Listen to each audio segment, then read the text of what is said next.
Começou então a gravar, verificando, beleza. Então, hoje a gente começa a falar aqui do princípio da boa ordem. Então, o que acontece é o seguinte, muitas vezes na matemática, você tem dois resultados que são equivalentes. Então, você quando vai tratar um conteúdo que dois resultados são equivalentes, você afirma um como sendo um axioma, como sendo algo que você não vai provar, e usa ele para provar os outros. Ou, ao contrário, deixa aquele que você, num certo momento, afirmou como axioma para ser provado, e afirma o outro como axioma. Então, quando você tem dois resultados equivalentes, muitas vezes você usa um como axioma e o outro como demonstração. Então, é o que vai acontecer agora. Nós vamos usar o princípio da boa ordem como axioma e vamos demonstrar os teoremas de indução finita, ou indução matemática, ou indução completa. Bem, cada um chama de um jeito, conforme a maneira como apresenta. Então, nos textos sobre ITN que você lê, você vai encontrar vários nomes, tá certo? Pode ser indução matemática, indução finita, indução completa. Bem, chamam indução de diversas formas. Então, nós vamos afirmar o princípio da boa ordem, considerar como axioma, sem ser demonstrado, e dele nós vamos demonstrar os outros fatos. Então, vamos lá. O princípio da boa ordem, seja S um subconjunto dos naturais, diremos que o inteiro A é um menor elemento de S, se, primeiro, A pertence a S e para cada x pertencente a S, o x for maior ou igual que A, né? Então, esse A ele é o menor elemento que você tem dentro do conjunto S.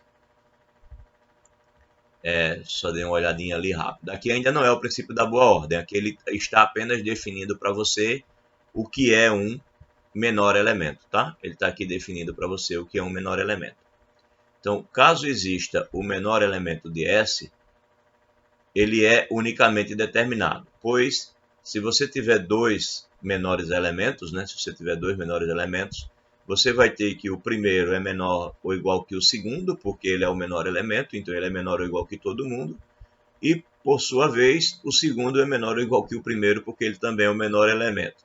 Então, eles, na verdade, serão iguais. Isso é a demonstração de que, se existir um menor elemento no conjunto S, no subconjunto de N, então esse menor elemento é único. Aí um resultado notável garante a existência de menor elemento de subconjuntos não vazios de N. Dizemos, então, que o conjunto N é bem ordenado. O tal resultado é exatamente você dizer o que a gente chama do axioma da boa ordenação. O axioma da boa ordenação afirma o seguinte: todo subconjunto não vazio de números naturais possui um menor elemento. Se por acaso estiver causando alguma estranheza psicológica falar de um conjunto que tem um menor elemento, lembre-se que existem vários conjuntos que não têm um menor elemento. Por exemplo, o conjunto Z não tem um menor elemento. Isso para pegar logo um conjunto infinito. Na maioria dos conjuntos infinitos não tem menor elemento. Quer dizer, a não ser que você pegue um conjunto infinito que comece em um número e vá ao infinito do outro lado. Então, os números maiores ou iguais que 1, pode ser reais, esses números têm um menor elemento, que é o 1, e é infinito. Então, nem todo infinito não tem menor elemento. Você pode ter um conjunto infinito com menor elemento. Mas são muitos os conjuntos que não têm menor elemento e muito mais simples. Simplesmente, se você pegar, por exemplo, simplesmente o intervalo aberto. Se você pegar um intervalo aberto entre o 0 e o 1, por exemplo, você pega aqui o intervalo aberto entre o 0 e o 1. Esse intervalo aberto, ele já não tem o menor elemento. Não existe o menor elemento nesse pequeno conjunto aqui. Pequeno, maneira de dizer, porque ele tem infinitos elementos. Bem, aí nosso primeiro resultado. Proposição. Dado A pertencendo a Z, Se A é maior do que 0, então A é maior ou igual que 1. Então, o simples fato de você ter o princípio da boa ordenação valendo para N, ou seja, o fato de que, dado qualquer subconjunto de N, ele sempre tem o menor elemento, esse fato considerado como axioma, ou seja, ninguém vai discutir isso, ele já nos permite, por exemplo, provar que entre o 0 e o 1 dos naturais não existe nenhum elemento no meio, né? E é o que ele está fazendo agora. Ele está usando o princípio da boa ordenação para provar isso. Então, olha a demonstração dele. Suponha por absurdo, né, que exista um A pertencendo a Z, tal que esse A é maior do que 0 e menor do que 1. E ele está pegando aqui para os inteiros, né? Está indo além dos naturais. Ele pegou para os inteiros, né? Aqui. Então ele está supondo que existe um A pertencendo a Z e esse A está entre 0 e 1. Então ele toma um conjunto, né? Ele considera um conjunto dos números naturais que estão entre 0 e 1. Bem, supondo que exista 1, então eu posso pensar no conjunto de todos os que possam existir. Ora, aí o que acontece? Se existe 1, eu tenho que S é um subconjunto, né? S está contido em N e S não é vazio. Eu tenho essas duas informações. Mas o que é que me diz o princípio da boa ordenação? Ele me diz que todo conjunto não vazio de números naturais, todo subconjunto não vazio de números naturais, ele tem um menor elemento. Então, S é um subconjunto de naturais e ele é não vazio. Alguém está tentando entrar. Ah, é o Thales. Bom dia, Thales. Seja bem-vindo. Então, S é um subconjunto dos naturais e S é não vazio. Aí o que me garante o princípio da boa ordem? Me garante que ele tem um menor elemento. É o que eu estou dizendo aqui, ó. É não vazio. Portanto, S possui um menor elemento. Aí ele chamou esse menor elemento de B. O menor elemento é B. Bem, o que acontece, portanto, porém, é que se você pegar um número natural entre 0 e 1 e elevar ao quadrado, ele é menor do que o primeiro número que você pegou, né? Você pega meio, por exemplo, eleva ao quadrado, você tem 1/4. E 1/4 é menor do que meio, né? Você pegou 1/3, elevou ao quadrado, você tem 1/9. E 1/9 é menor do que meio. Então, se você pegar qualquer número natural entre 0 e 1 e elevar ao quadrado, você vai ter um número ainda menor do que o número que você pegou, né? E ele continua entre 0 e 1, portanto, ele continua pertencendo a S. E isso é um absurdo, né? Como ele disse aqui, ó, por absurdo, eu vou considerar que existe um elemento entre 0 e 1 sendo natural. Então, ele mostrou que se existir, o quadrado dele continua entre 0 e 1, e o quadrado dele seria menor que ele. Então, não tem como ele ser o menor, né? Então, contradição, porque contradiz a minimalidade do B. Ou seja, você encontrou um cara ainda menor do que ele dentro do conjunto. E sempre vai encontrar para qualquer um, porque o A que você pegou, ele é qualquer A. E aí a existência desse B é natural, né? Sempre vai ter que existir esse B, caso você tivesse esse A aqui. Então, esse A de fato não existe. Portanto, não existe nenhum natural entre 0 e 1. Tentando trazer de volta aquela discussão da questão psicológica e filosófica, né? O que a gente está fazendo aqui é uma construção axiomática. Numa construção axiomática, você faz afirmações que você não vai discutir, ele é um axioma, e dessas afirmações que você não vai discutir, você tira as outras propriedades. Então, nada que você possa dizer a respeito dos naturais são verdades absolutas nessa nossa teoria. Tudo tem que ser demonstrado, ou, se não for demonstrado, tem que ser considerado como axioma. Então, por enquanto, o princípio da boa ordenação é um axioma, e o fato do número estar entre 0 e 1, de não existir nenhum natural entre 0 e 1, não é um axioma. Nós conseguimos provar a partir do princípio da boa ordenação. Na verdade, o princípio da boa ordenação permite provar um monte de propriedades. Então, essa é uma proposição. Aí, como corolário dela, você tem, por exemplo, que dados corolário é consequência, né? Proposição o corolário é uma proposição também, só que é uma proposição que vem como consequência dessa primeira proposição aqui. Então, dados os inteiros A e B, se o A for maior do que o B, então o A é maior do que o B mais 1. Maior ou igual do que o B mais 1. Verdade, né? Se você só considera os inteiros, e aí você diz que existem dois inteiros A e B, né? E aí você diz que o A é maior do que o B, foi isso que eu afirmei aqui, deixa eu ver. A é maior do que o B, então na lógica seria escrito ao contrário. Aqui estaria o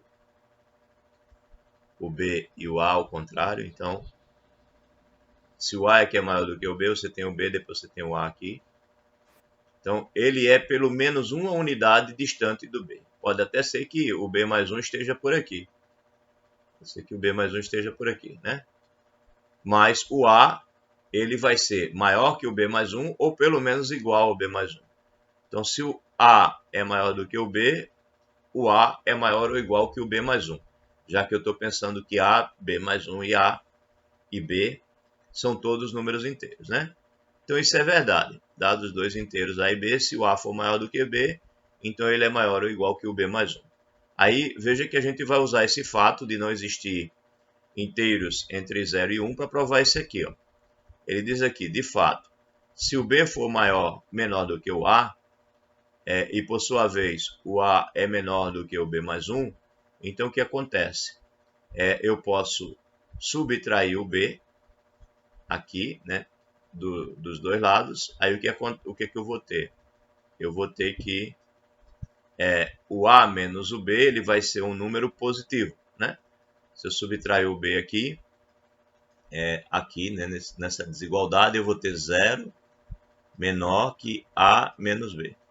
Então, eu tenho que o A menos B é maior do que o 0. Aí, eu chamei o A menos B de C, né? Então, se o B é menor do que o A, existe um C que é maior do que 0, que é justamente o A menos B.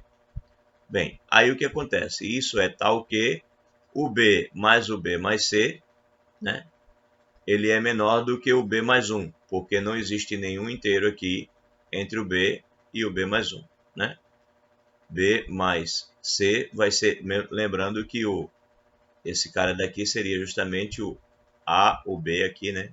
B que já está aqui, e o C seria o A menos B. Aí você cancela o B com o B, ele seria justamente o A, né? Então, eu trago de volta essa desigualdade quando eu faço isso. Então, isso daqui é verdade. Ou seja, o C é um cara que estaria entre 0 e 1, né? O que não é possível. Eu não posso ter o C entre o 0 e 1. Aqui, para afirmar isso, basta você subtrair B, né? Tira o B daqui da 0, tira o B daqui da C e tira o B daqui da 1. Né? Basta você subtrair B aqui, você tem isso. Aí se você supõe que é possível acontecer de existir um A maior do que B e menor do que o B mais 1, não menor ou igual, né? Menor do que o B mais 1, você vai ter que existirá um C que está entre 0 e 1, e isso não pode acontecer. Portanto, não existe esse A aqui maior do que B e menor do que o B mais 1. Então, o A vai ter que ser daí para frente, né? Ele não pode ficar no meio. Se ele já é maior do que o B, então ele é obrigado a ser ou maior que o B mais 1 ou igual. Tá? Então, foi usado aqui o princípio da boa ordenação para provar esse fato. Bem, e mais um corolário. Dados os inteiros A e B, com o B diferente do zero, vale que o módulo do produto é maior ou igual que o módulo do A. Certo? Bem, aí ele demonstra assim. Como o B é diferente do zero, o módulo do B é maior ou igual do que o 1. Né? Porque se você olhar o corolário anterior, o módulo é um cara que é maior do que o zero. Pelo corolário anterior, se o módulo do B, se o B é diferente do zero, então o módulo do B é um cara maior do que o zero, então ele não pode ser menor do que o 1. Né? Então, se ele é maior do que o zero, obrigatoriamente ele é maior ou igual que o 1. Se o b é diferente de zero, o módulo do b é maior do que o zero. Portanto, o módulo do b é maior ou igual do que o 1. Né? E se o módulo do b é maior ou igual do que o 1, eu vou aqui e multiplico essa desigualdade pelo módulo de a, né? Que é um número maior ou igual do que zero. Então, a desigualdade continua na mesma posição. Então, vai ser módulo de a vezes o módulo de b, aqui, maior ou igual que 1 vezes o módulo de a. Então, aparece isso na esquerda, e 1 vezes o módulo de a é o módulo de a. E aí ele conclui o que ele queria, né? Porque o produto dos módulos é o módulo do produto. Foi assim a demonstração. E note que aqui, de novo, ele usou o corolário 1. E o corolário 1 usou o princípio da boa ordenação. Então, esses pequenos fatos de que o módulo faz essas coisas, de que essas pequenas propriedades numéricas, todas elas, ou a maior parte delas, saem pelo simples fato de você considerar como verdade o princípio da boa ordenação. E numa construção axiomática, você sempre procura considerar como verdade, sem demonstrar, o mínimo possível de afirmações. Então, se você considerar o princípio da boa ordenação como uma verdade, muitas outras coisas são demonstradas, né? Basta essa verdade, que é o princípio da boa ordenação, que, repito, é todo subconjunto do conjunto dos números naturais tem um menor elemento. Isso é o princípio da boa ordenação.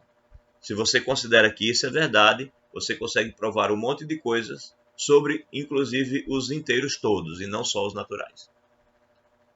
Então, é essa a ideia que está sendo desenvolvida aqui. Bem, proposição B. Ainda usando o princípio da boa ordenação, acredito. Sejam os inteiros A e B, se o produto de A vezes B é igual a 1, então o A é igual a B, que é igual a 1, ou A é igual a B, que é igual a menos 1. Então, é óbvio, claro, se o produto está dando 1 e são dois inteiros, só pode ser o 1 ou menos 1. Sim, eu sei, você sabe disso intuitivamente. Mas, repito, nós não estamos aqui usando a nossa intuição. Nós estamos fazendo uma construção axiomática. Então, toda e qualquer afirmação sobre os inteiros, ou é um axioma, ou seja, ou eu não demonstro, ou eu tenho que demonstrar. Então, agora, nesse momento, a gente vai ver que existe uma demonstração para o fato de que se um produto de dois inteiros dá 1, então ou os dois inteiros são o número 1, ou então os dois inteiros são o número menos 1. E aí está aqui como é que ele demonstra isso. De fato, se você tem que o produto dá 1, vem que não pode ser 0, né? Nem o A nem o B são 0, porque se fosse 0, 0 vezes o inteiro dá 0. E isso a gente já provou, não é porque a gente sabe intuitivamente, é porque já está provado.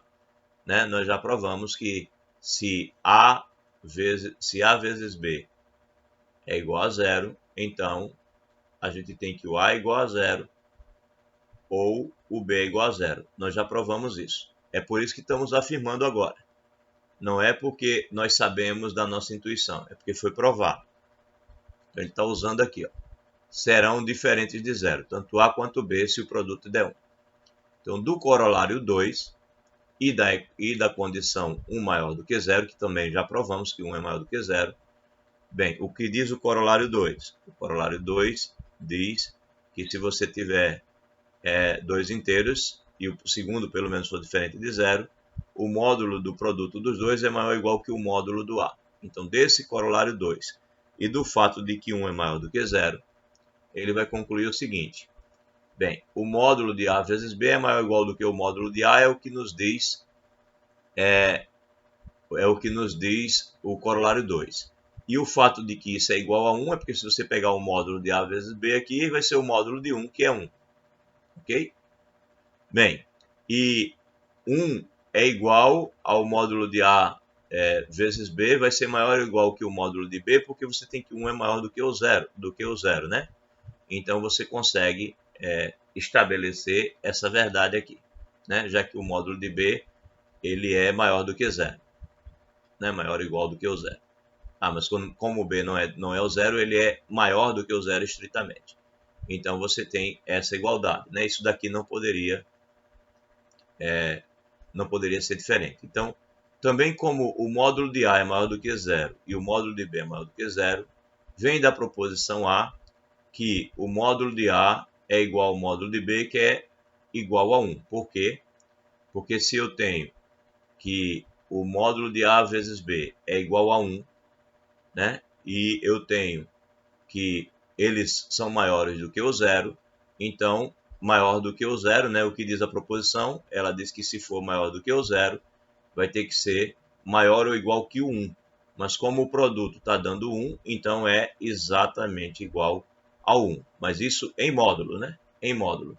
Então, como é em módulo, significa dizer que o A pode ser o mais 1 ou ele pode ser o menos 1.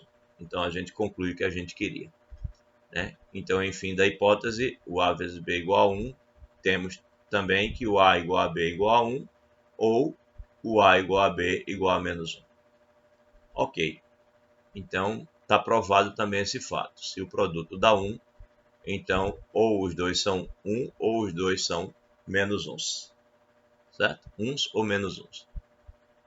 Bem, então mais uma propriedade provada usando o princípio da boa ordenação. Na verdade, usando o corolário 2, mas o corolário 2 é consequência do corolário 1 e o corolário 1 é consequência do princípio da boa ordenação. Então, a gente pode dizer que essa proposição também é consequência do princípio da boa ordenação. Aí ele agora vai mostrar a propriedade arquimediana, que é a que diz que se você pegar dois inteiros, um vai ser maior do que o outro, não importa qual seja, existe um outro inteiro que você multiplica um deles e que vai ficar maior do que o outro, sempre. Peguei dois inteiros, existe um terceiro inteiro que eu multiplico um deles para ficar maior do que o outro. Mesmo que o primeiro seja menor do que o segundo, quando eu multiplico o primeiro por um certo inteiro, ele vai ter um resultado maior do que o segundo. E se o primeiro já for maior do que o segundo, então quando eu multiplicar o primeiro, existe, né? No caso seria o número 1 mesmo, que já vai dar um resultado maior do que o anterior. Então, isso que se chama de propriedade arquimediana, que é uma propriedade que não está só nos inteiros, não. Tá? O conjunto dos números reais é arquimediano. Ele tem essa propriedade, tá? Mas nós vamos provar para o caso dos inteiros. E, novamente, vamos precisar do princípio da boa ordenação para provar a propriedade arquimediana. Então, propriedade arquimediana. Dados os inteiros A e B, B diferente de zero, existe um inteiro n, tal que o n vezes o B é maior ou igual que o A. Poderia ser n vezes A maior ou igual que o B, tá? Tanto faz. É importante que um deles seja diferente de zero, né? Se for zero, não adianta você multiplicar, senão não vai ficar maior que o outro nunca, claro, vai ficar sempre zero. Então, de fato, como o B é diferente de zero, segue do corolário 2 que o módulo de B vezes o módulo de A, que é igual ao módulo de A vezes B, vai ser maior ou igual que o módulo de A, que no caso é maior ou igual que o A, né? Isso aqui é o que nos garante exatamente o corolário 2. Né? Só está usando aqui o corolário 2. Bem, assim, se você tem que B é um número maior do que zero, basta escolher o n como sendo o módulo de A, né? Que o corolário 2 me garante que se eu tiver um B aqui maior do que o zero, o módulo de B vai ser o próprio B. Então, eu tenho aqui, né, pelo corolário 2, coloco no lugar de módulo B, eu coloco o próprio B, e módulo do B, B vezes o módulo de A, vai ser maior ou igual que o A, né, por essa nossa argumentação aqui. Então, basta eu pegar o n como sendo esse cara daqui, sendo o módulo de A, e eu tenho o que foi afirmado aqui, que é a propriedade arquimediana. Né? Então, e o resultado decorre da desigualdade anterior. Ok, ou seja, dessa desigualdade. Agora, se o B for menor do que o zero, né, então a escolha do n é menos o módulo do A. Ou seja, se eu tenho que aqui um menos b, considerando que b é positivo, o menos b seria negativo. Se eu tenho um menos b, eu vou e multiplico por menos o módulo de A, né? E aí eu tenho um número negativo, um número positivo, e esse número é maior ou igual que A. Tá? Então, se você pegar o n como sendo menos o módulo de A, por essa argumentação aqui, eu tenho que isso também vai ser maior ou igual que A. Portanto, o resultado segue, não importando se o B é positivo ou se o B é negativo. Então, a propriedade arquimediana vale para o conjunto dos números inteiros, em geral. Bem, observação, com um pouco de preocupação, de precaução, é possível estender para o conjunto Z o princípio do menor inteiro, ou da boa ordem. Ou seja, ele está te avisando que esse princípio que foi enunciado só para números naturais, né? Ele disse a você que todo subconjunto do conjunto dos números naturais tem um menor elemento. E ele agora está afirmando que é possível fazer uma afirmação equivalente a essa, não só para os naturais, mas para todos os inteiros. Então, como é que a gente pode adaptar para falar para todos os inteiros? É isso que ele está te dizendo aqui. Na realidade, suporemos subconjuntos não vazios A contido em Z, e que sejam limitados inferiormente, ou seja, sejam minorados. Isso é, para os quais existe algum inteiro, algum minorante, né, algum inteiro minorante, tal que para todo x pertencente a A vale que B é menor ou igual que x. Então, nessas condições, vale o resultado. Ou seja, aí ele resume aqui como proposição D. Todo subconjunto A de Z, que é não vazio e limitado inferiormente, possui um elemento mínimo. Ou seja, qual é a situação que nós estamos aqui? Ó? Quando a gente fala dos naturais, os naturais têm a peculiaridade de já serem, por natureza, um conjunto com o menor elemento, que é o zero, né?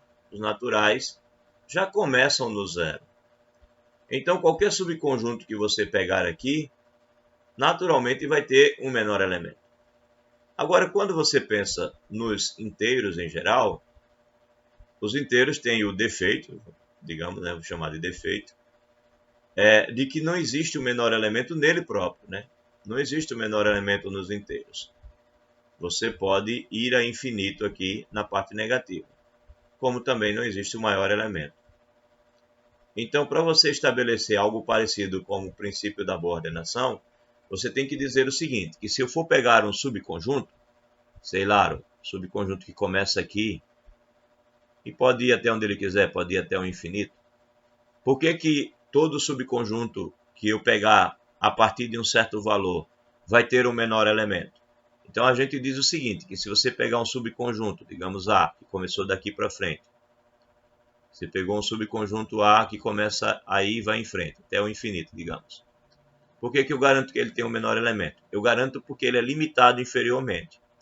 Ou seja, o que significa isso? Significa que existe x pertencendo a Z, x pertencendo a Z, tal que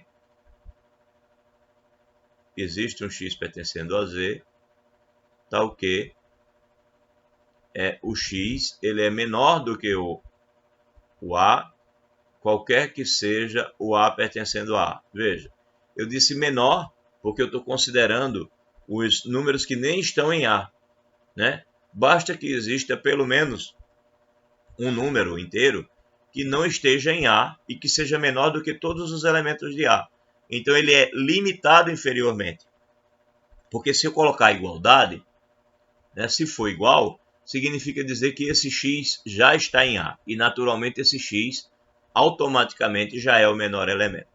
Então, para que eu tenha um princípio da boa ordenação, ou da boa ordem, como alguns gostam de dizer, para os subconjuntos de Z, basta que eu exija que ele seja limitado inferiormente, para não deixar que ele vá até o infinito.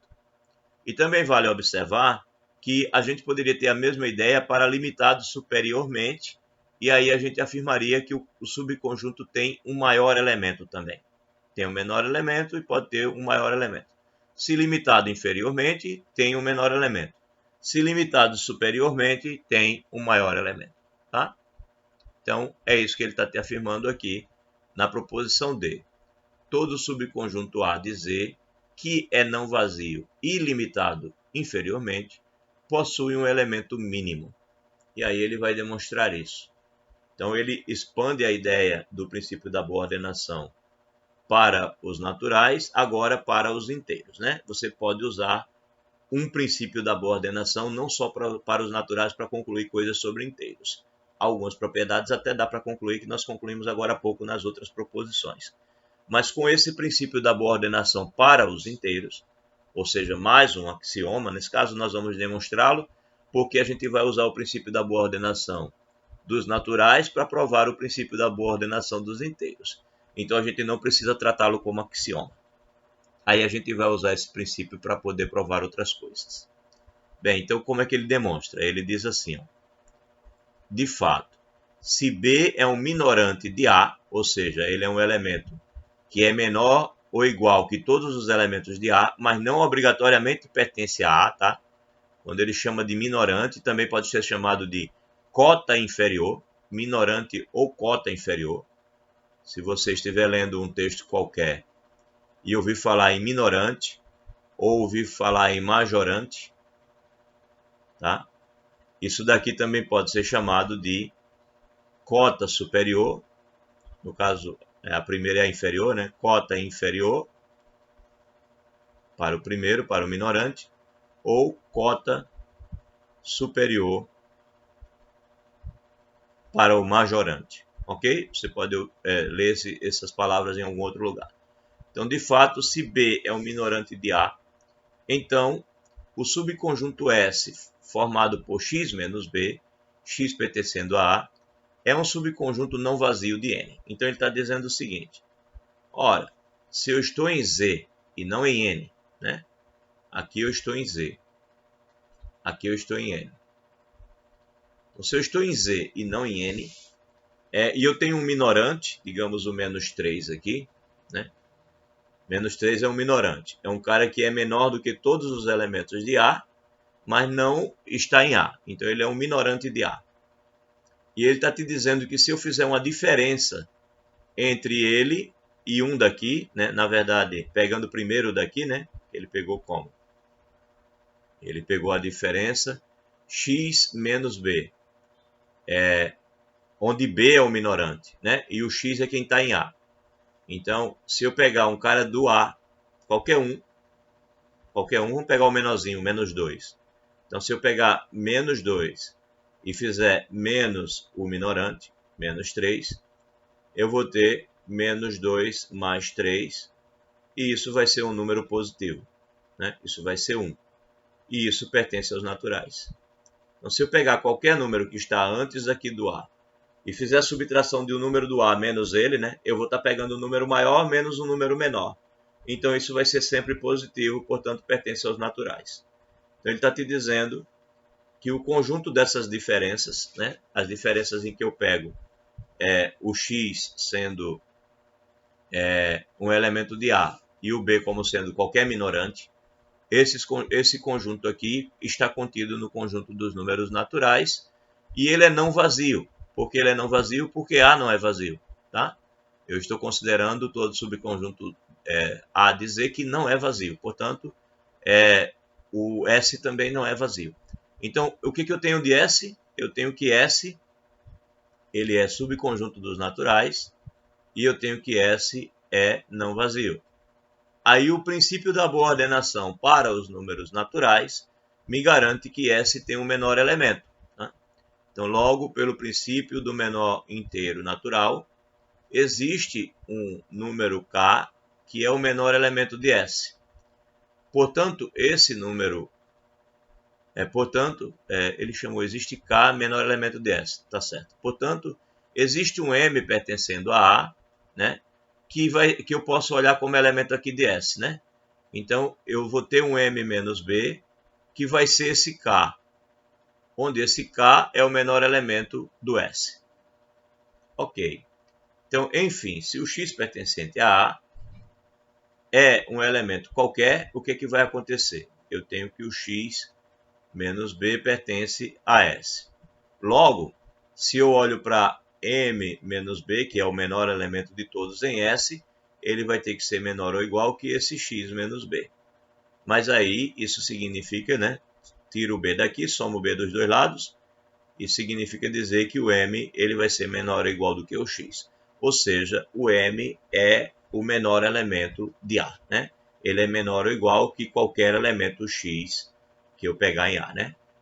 Enfim, para qualquer elemento X que eu pegar em A, né, um elemento qualquer, temos que o X menos B, que é um elemento de S, ele é menor ou igual, ele é maior ou igual que o M menos B, porque o M menos B é o menor elemento de S. E aí eu cancelo o B aqui, o menos B aqui, e eu concluo que o M vai ser menor ou igual que X para todo X em A.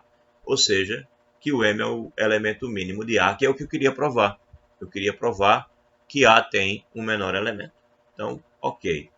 É verdade. Vale o princípio do menor elemento quando você tem um subconjunto de Z que é limitado inferiormente. Analogamente, valeria o princípio do maior elemento se você tiver um subconjunto de Z que é limitado superiormente. Isso também vale para os naturais, né? Se você tem um conjunto, um subconjunto dos naturais que é limitado superiormente, e aí nesse caso a gente precisa dizer isso porque os naturais vão até o infinito no positivo. Então, se o subconjunto for limitado superiormente, ele tem um menor elemento, ok? Então, temos o princípio da boa ordenação bem esclarecido aí para os inteiros positivos e negativos. Bem, acabou o capítulo 1.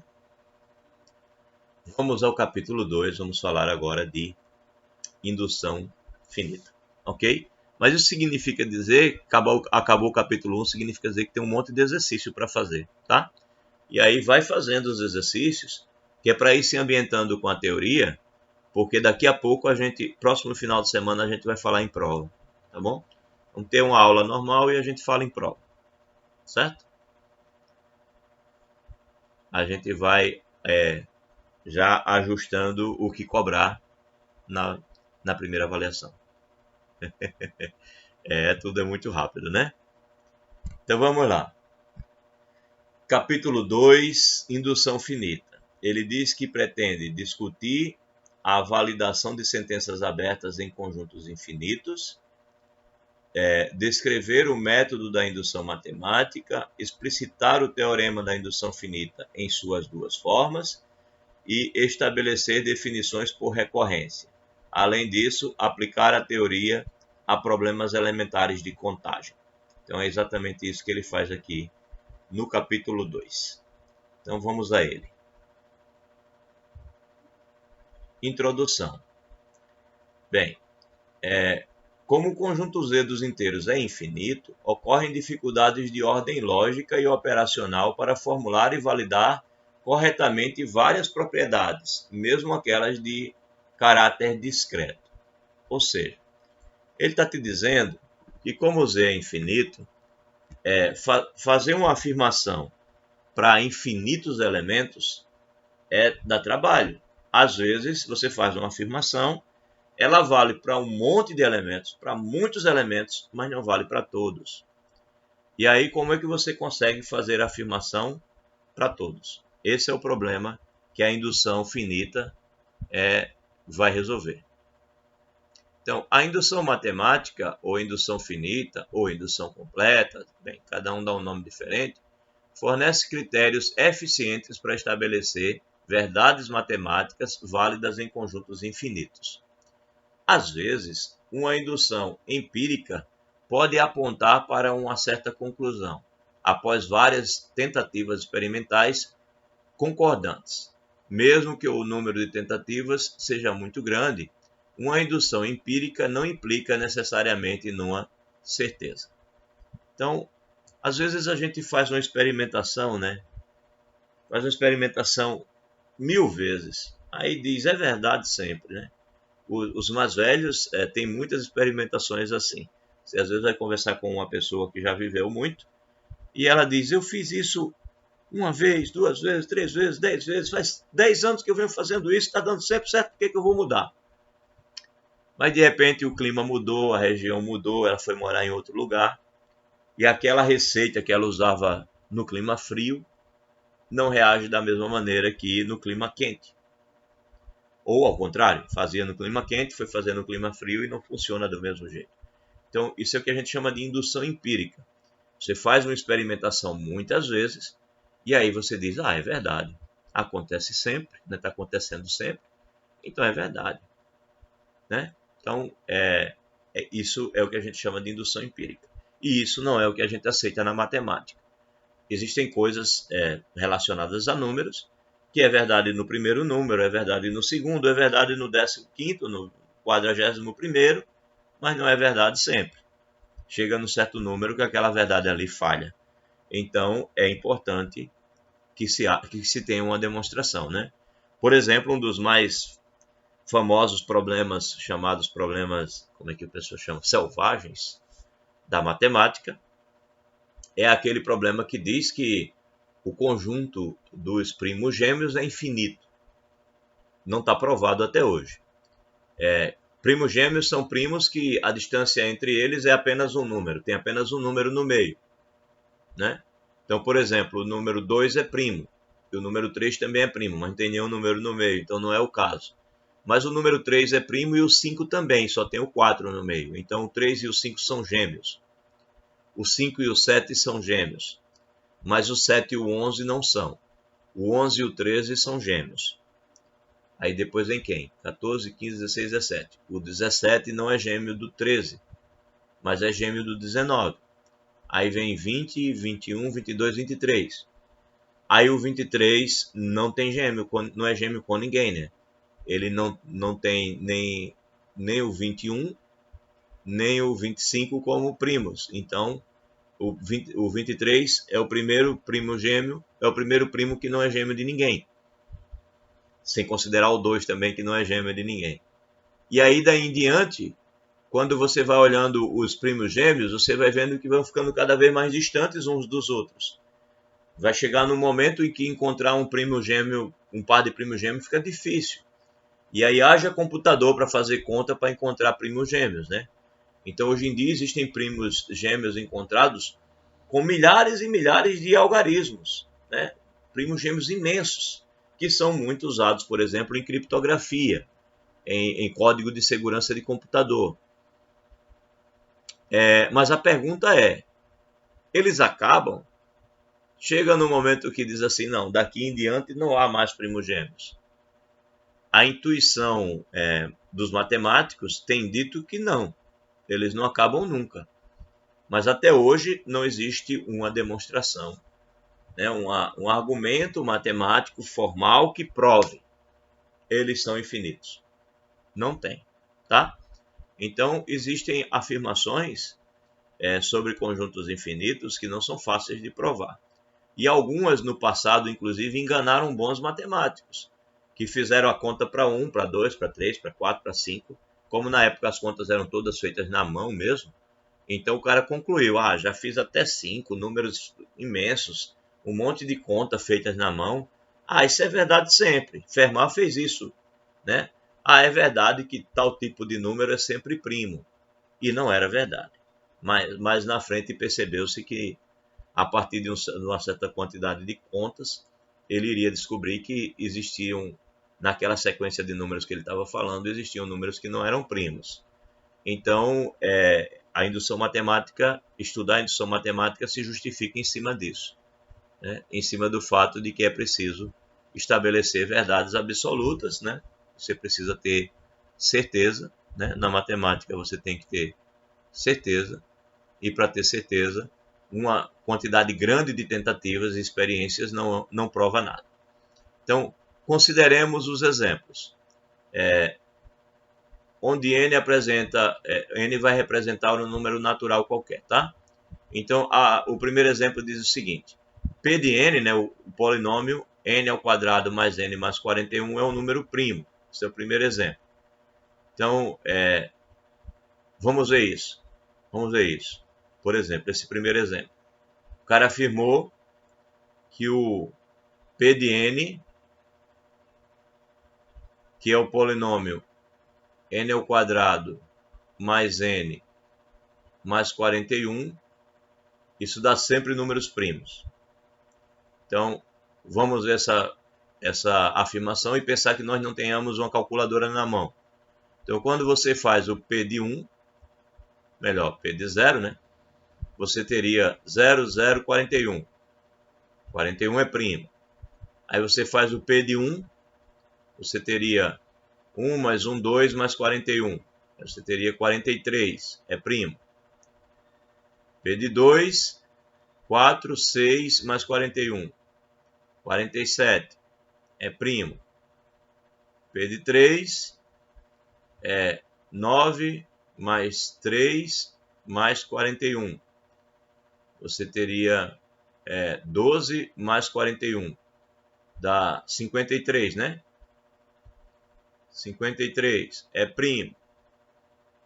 P de 4. 16 mais 4 mais 41. 20, né? Mais 41. 61 é primo. P de 5, etc. Então, se coloca no lugar de um matemático do passado que tinha que fazer as contas na mão, e aí pensa que ele está fazendo uma conta dessa, né, na mão o tempo todo, está sempre aparecendo números primos. E lá vai ele fazendo P de 10, P de 11, P de 12, e sempre encontrando números primos. Qual é a conclusão dele? Vai ser primo sempre. O problema é quando você chega em P de 41, né? Esse é um problema que dava para ver facilmente. A nossa falta de experiência aqui não percebe logo isso. Mas quando você for fazer o P de 41, você vai ter 41 ao quadrado mais 41. Mais 41 aqui. E isso vai ser... Cadê aqui? P de 40. Ele faz no... é porque se você botar menos aqui, falha no 41. E se você botar mais aqui, vai falhar no 40. Então esse daqui falha no 40. Por isso que eu fui fazer o P de 41. Esse mesmo exemplo você pode dar botando menos aqui, ele falharia no P de 41. Mas nesse caso daí falha no P de 40. Você vai ter 40 ao quadrado mais 40 e mais 41. Então você vai observar que isso daqui, você coloca o 40 em evidência. Então vai ser 40 vezes 40 mais 1, né? Porque 40 vezes 40 é o 40 ao quadrado, e 40 vezes 1 é esse 40 daqui, e isso mais 41. E aí quando você faz isso, você tem, isso daqui é igual a 40 vezes 41 mais 41, né? E aí, se você coloca 40 em evidência, você vai ter, 41 em evidência, você vai ter ele multiplicando 40 mais 1. Ou seja, você vai ter 41 vezes 41. Bem, então, naturalmente, isso não é um número primo, porque é o produto de dois números inteiros, né? Diferentes dele. Diferentes dele não, para ser primo, bem, não teria nunca esse produto, né? De dois números inteiros quaisquer. Então, não dá. Há uma decomposição. Então ele é um número composto. Portanto, falha, né? Esse primeiro exemplo não é verdade. Ele não é um número primo. O P de 40 não é primo. Então, essa afirmação poderia enganar muita gente, porque ela só vai falhar no 40. Você faria um monte de contas se você não percebesse logo que o 40 falhava, né? Iria fazer aí 39 contas desnecessárias. 39 não, né? 40 porque começa no zero. Faria 40 contas desnecessárias. Na 41 é que você ia perceber. Então, a segunda aqui. T de n igual a n vezes 2n menos 1 é menor do que 6.000. Ora, então no caso 1 a gente já viu, no caso 2. Procedendo por tentativa, como em 1, né, fazendo a mesma coisa que a gente fez agora há pouco, você vai testar 1, 2, 3, até 55, encontrando os valores T de n até 5.995. Aí quando você vai fazer o cálculo de T de 56, vai dar 6.216, ou seja, vai passar, né? Contrariando a validade da sentença aberta. Então, as outras duas, ele afirma são verdadeiras. Essa primeira aqui e essa segunda, ele diz que são verdadeiras. Aí ele diz justifique, ou seja, ele está te deixando como uma busca para você fazer um exercíciozinho, descobrir se são verdadeiras de fato, tá bom? São verdadeiras, né? A gente pode demonstrar isso usando justamente a teoria que a gente vai aprender agora, que é a indução finita. As outras duas são essas aqui, ó. A soma dos ângulos internos de um polígono regular, tá? De um polígono convexo. A SN é a soma dos ângulos internos de um polígono convexo. Acho que faltou a palavra convexo aqui. Ele está te dizendo que se você tiver um polígono convexo, convexo significa que se você pega dois pontos dentro dele e faz uma ligação com o segmento, né, liga os dois pontos, o segmento fica todo dentro dele. Então você tem um polígono qualquer, se você sair somando todos os ângulos internos, ele tiver n lados, então a soma desses ângulos, SN, vai ser aqui, SN igual a n menos 2 vezes 180 graus, né, ou π radiano, certo? N menos 2 π radianos. É a diferença, a soma dos ângulos internos de um polígono convexo. E essa daqui diz que a soma dos n primeiros números naturais, sem o zero, né, vai ser n vezes n mais 1 sobre 2. São coisas que a gente pode provar com facilidade. Ok? Aí ele deixa meio que como exercício, mas depois a gente pode ver isso. Alguma pergunta, gente? Todos calados hoje, ninguém falou nada. Professor, eu tô dando aula aqui, pessoal, eu estou escutando um vídeo num e no outro. Tá bom, então. Beleza. Então, seguindo para a próxima. Teorema da indução finita na sua primeira forma. Então, vamos lá. Esse momento é um momento que eu chamo bem a atenção a vocês, porque não sei se é a primeira vez que vocês vão ver o teorema da indução finita. Se é a primeira vez, prestem atenção, porque é um resultado fundamental para a matemática, é usado para muita coisa. Eu usei no meu TCC. Em algumas circunstâncias que eu fui mexer com matemática, as demonstrações saíam por indução finita. Então, é uma ferramenta matemática de muita utilidade. Então, existem duas formas de enunciar, e a gente vai agora enunciar a primeira e depois, mais à frente, enunciar a segunda. Vamos lá. Ele diz o seguinte: seja P de n uma sentença aberta associada a cada número natural n maior ou igual que um certo número n0, com n0 natural, tal que aconteça o seguinte: a tal afirmação ela é verdadeira para o n0 fixado. E além disso, se acontecer que para todo n maior ou igual do que zero, a afirmação P de n é verdade, então a afirmação P de n mais 1 também é verdade. Então a afirmação P de n mais 1 também é verdade. Então, acontecendo essas duas coisas, 1 e 2, então você tem que P de n é verdade para todo n maior ou igual que o n0. Parece complicado? Mas não é não. Vamos olhar esse exemplo. Ele diz aqui: mostremos que Sn é igual a 1 mais 2 mais 3 mais até 2n menos 1 é igual a n2. Essa é a nossa P de n, tá? É o que ele chama aqui de P de n. Ele está dizendo a você o seguinte: a minha afirmação, P de n, eu estou afirmando para você que se você sair somando 1 mais 3 mais 5, ou seja, se você sair somando os números ímpares, até um certo número ímpar, que ele chamou de 2n menos 1, então isso dá como resposta o quadrado do n.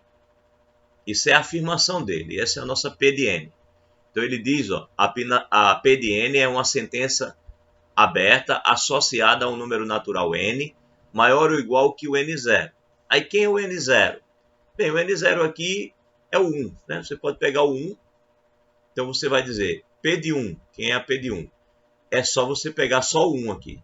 Então 1 é igual a 1 ao quadrado. Ela é verdade? É. Se eu pegasse P de 2, seria P de 2. Seria 1 mais 3. 1 mais 3 é igual a 4. 4 é 2 ao quadrado? É. Tá certo? Se eu pegar P de 3, P de 3 é 1 mais 3 mais 5.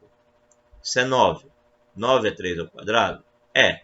Então, veja, você verifica para 1, verifica para 2, verifica para 3. Então, o N0 é o primeiro que você verifica. Então, N0 é igual a 1. O N0 é igual a 1. Então, a afirmação é sobre um N qualquer maior ou igual que o N0. Ou seja, maior ou igual que o 1, aqui nesse caso. Então, para você provar que essa afirmação é verdadeira, você precisa primeiro ver que ela é verdade para o primeiro, para o N0. Então, o primeiro passo aqui, ó, S1, é ver se é verdade para 1. É verdade. 1 é igual a 1 ao quadrado. E o segundo passo é mostrar que ela é verdadeira, né? Se ela for verdadeira para um certo n, maior ou igual do que n0, então ela é verdade também para o n mais 1. Aí você vai e prova isso. Considera que é verdade para um certo n e prova para o n mais 1. Então, se vale para o n mais 1, então esse princípio aqui, o teorema da indução finita, ele garante que vai valer para qualquer n, maior ou igual que 1. Tá? Então, é isso que está sendo afirmado aqui. Então, vamos demonstrar aqui formalmente e depois vamos olhar o exemplo com cuidado. Então, o que diz a demonstração formal? Bem, a verificação usa a boa ordenação dos números naturais. Então, seja x o conjunto dos números naturais, tal que o x é maior ou igual que o n0 e o p de x é falsa. Tá certo? Porque qual é a nossa conclusão aqui no nosso teorema? É que o P de n é verdadeiro para todo n maior ou igual que o n0. Então, quando ele faz essa consideração aqui, né, quando ele diz seja esse conjunto onde ela é falsa, ele está pegando um conjunto onde o teorema não funciona. Ele está tomando um absurdo. Ele está pegando o conjunto, o subconjunto dos naturais maiores ou iguais que o n0, onde o teorema não funciona. Aí o que ele vai fazer? Ele agora vai considerar que as hipóteses são verdadeiras. Mas se as hipóteses são verdadeiras, o teorema tinha que funcionar. Mas ele pegou um conjunto onde o teorema não funciona. Então, se as hipóteses forem verdadeiras, esse conjunto tem que ser vazio. Ele não pode ter nenhum elemento. Porque se as hipóteses são verdadeiras, não pode existir nenhum elemento em um conjunto onde o teorema não vai funcionar. Né? Ele tem que funcionar. Então, é isso. Ele toma esse conjunto e ele quer mostrar que esse conjunto é vazio. Ele diz aqui. Então, suponhamos por absurdo que o S não é vazio. Ele quer mostrar que ele é vazio. Então, pelo princípio da boa ordenação, na verdade, deixa eu tirar a palavra absurdo daqui, né? Porque o absurdo, de fato, ele considera na hora que ele diz que ele vai ser diferente do vazio. Então, pelo princípio da boa ordenação, eu tenho aqui um subconjunto, né? S é um subconjunto dos números naturais, né? Porque eu estou pegando n maior ou igual do que o n0, onde o n0 é natural, então todo n maior do que o número natural vai ser natural também, né? Então você tem que S é um subconjunto dos naturais e eu estou supondo que o S é diferente do vazio. Aí o que diz o princípio da boa ordenação? O princípio da boa ordenação garante que S tem um menor elemento. Um menor elemento. Então é isso que ele está fazendo, né? Supôs que o S é diferente do vazio, então pelo princípio da boa ordenação, S possui um menor elemento, que ele chamou de M. Então, como M pertence a S, temos que o M, né, todo elemento que pertence a S, o M, ele é maior ou igual que o N0. Se ele pertence a S, ele é maior ou igual que o NS, em o N0. Então, pela condição 1, né, eu vou considerar as hipóteses como sendo verdadeiras. Então, pela condição 1 do teorema, temos que o N0 não pertence a S, porque a condição 1 diz que P de N0 é verdadeira. E para pertencer a S, tem que ser falso. Portanto, P de N0 é verdadeiro. É verdadeiro. Então, o N0 não pode estar no S, porque para estar no S, P de N0 teria que ser falsa. Então, voltando aqui, ó, pela condição 1 do teorema, temos que o N0 ele não pertence a S, certo? Logo, o M não pode ser o N0, né? Eu tinha concluído aqui que o M era maior ou igual que o N0, já que o M pertence a S. Mas como o N0 não pode estar em S e o M está, né? O M está em S e o N0 não está em S, então não tem como o M ser o N0. Então ele não é maior ou igual, ele é estritamente maior. O M é maior do que o N0. Ora, mas se o M é maior do que o N0, o M menos 1 pode ser igual ao N0. Então o M menos 1 é maior ou igual que o N0, né? Porque eu estou entre inteiros, ou melhor, entre naturais. A distância menor entre dois naturais é 1. Então o M menos 1 pode chegar a ser igual ao N0. Ora, mas o M ele é o mínimo, né? Ele é o menor elemento em S. Então eu concluo que o M menos 1, ele não pode estar em S, né? Já que o M é o menor deles. O M menos 1 não está em S. Mas se ele não está em S, então significa dizer que se eu aplicar a proposição em P de M menos 1, ela é verdadeira, né? Porque ele não está em S. Se ele não está em S, e S tem todos os elementos que são maiores ou iguais que o N0, né? S tem todos os elementos maiores ou iguais que o N0, onde ela é falsa, então o P de M menos 1 não pode ser falso, senão ele estaria em S. Ele tem que ser verdadeiro. Ora, mas aí o que diz o segundo passo? O segundo passo diz que se o P de N é verdade, então o P do N mais 1 é verdade. Ora, então se isso é verdade, o P do M menos 1 mais 1 também é verdade. Isso segundo essa segunda parte aqui da nossa hipótese, que eu estou considerando verdadeira. Ora, mas P de M menos 1 mais 1 é P de M. E P de M não pode ser verdadeira, né? P de M seria verdadeira. Mas aí o M pertenceria a S. Só que o M não pertence... Perdão, aí o M não poderia pertencer a S, né? Já que o P de M é verdadeiro e em S só tá quem é falso. Então, o P de M seria verdadeiro e o M não pertenceria a S. Mas o M pertence a S. É o menor elemento dele. Portanto, houve uma contradição. Essa contradição surgiu por quê? Porque eu considerei que o S é diferente do vazio. Então, conclusão, o S é vazio. O que significa o S ser vazio? Significa que não existe nenhum número natural maior ou igual que o N0, onde o P, né, a afirmação do P sobre esse número, seja falsa. Então, a afirmação do P sobre qualquer número natural maior ou igual que o N0, ela é sempre verdadeira. Nós provamos, então, o teorema da indução finita, primeira forma. É complicado?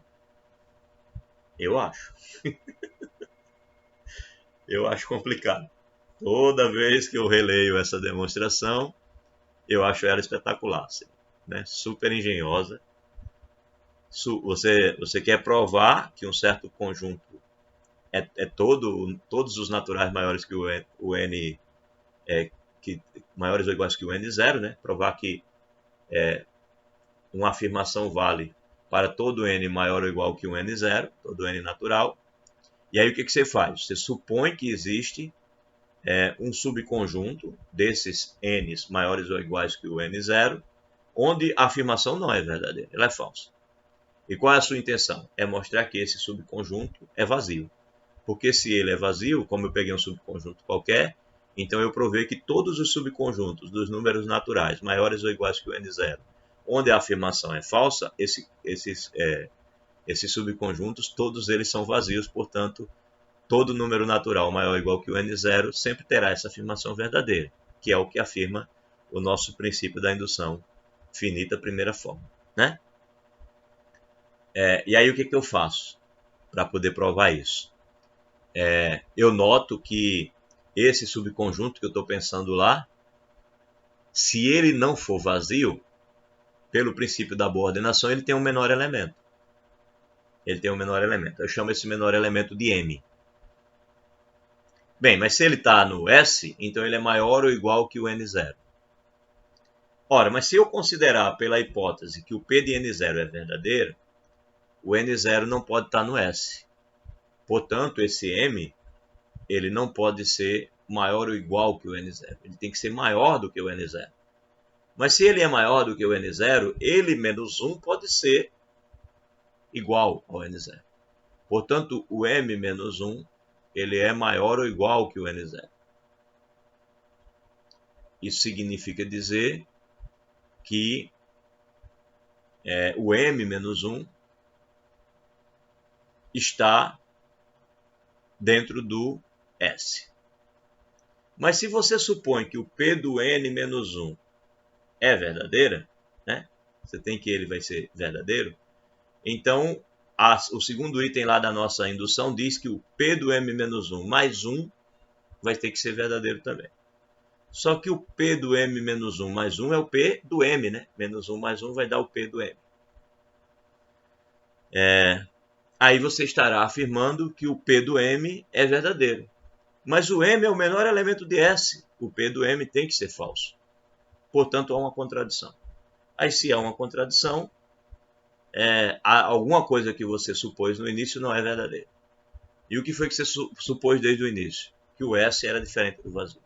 Então, o S é vazio, portanto, todo número natural maior ou igual que o N0, a afirmação é verdadeira.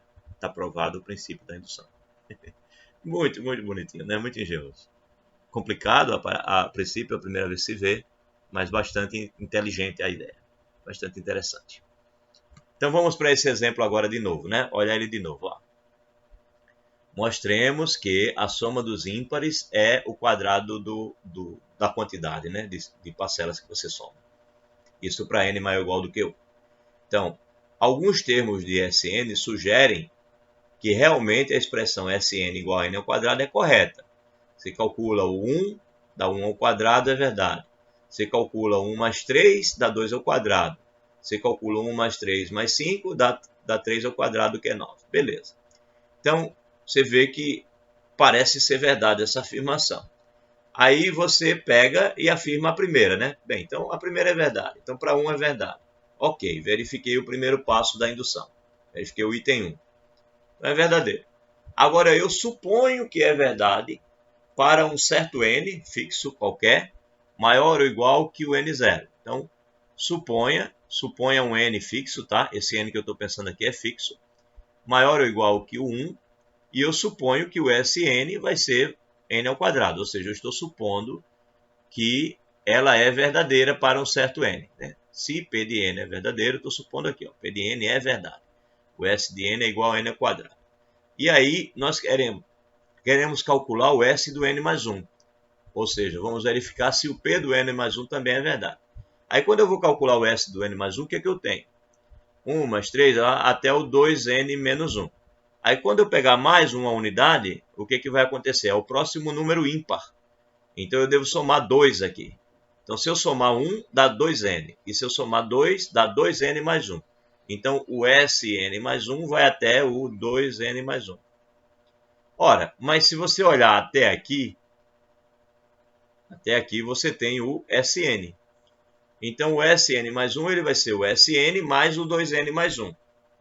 Mas pela nossa hipótese, né, a gente está considerando que P de n é verdade. Ou seja, a gente está considerando que o Sn ele é o n ao quadrado. Então, Sn é n ao quadrado. Então, Sn mais 2n mais 1 é n ao quadrado mais 2n mais 1.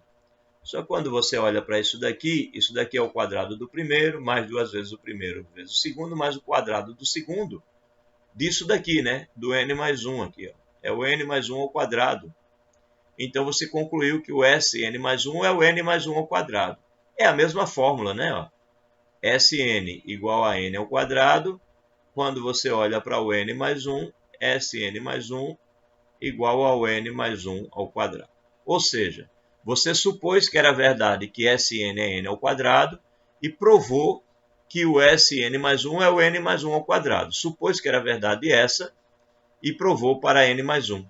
Supôs que era verdade o P de n e provou que o P de n mais 1 era verdade também.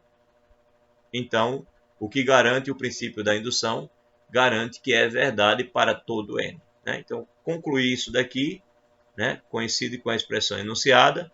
Então, segue do teorema que a sentença tal é verdade para todo n maior ou igual que 1. Né? É uma aplicação exata desse teorema aqui. Direta a aplicação, né? Tranquila de ver que, de fato, usamos o teorema, né, o princípio da indução matemática. Ok? Precisamente a mesma ideia. Fica claro isso? Não é, nem de longe, o conteúdo matemático mais simples, que todo mundo vai entender fácil. Não. Aí dá trabalho de entender, dá trabalho de usar, mas é importante. Tem que ser entendido, tem que ser usado. Ok? Tranquilo? Ninguém muito desesperado? Não, né? Deixa eu pegar aqui um líquido para beber. Só um instantezinho. Ô, professor, eita, Diga aí, pode falar. Eu estou ouvindo. não, rapidinho, é porque eu estava dando uma olhada aqui também. Esse teorema infinito, a indução infinita, também a gente já vai ver o teorema das linhas, ou é a mesma coisa? O teorema de quem? O teorema Teorema de das linhas. Que eu estava olhando aqui um livro aqui, tem teorema das linhas. eu não É a mesma lembro coisa desse. que teorema de indução infinita? Teorema da Nossa, indução infinita? eu não conheço como sendo a mesma coisa. Na verdade, eu não conheço esse teorema das linhas que você está falando. Espera aí só um instante.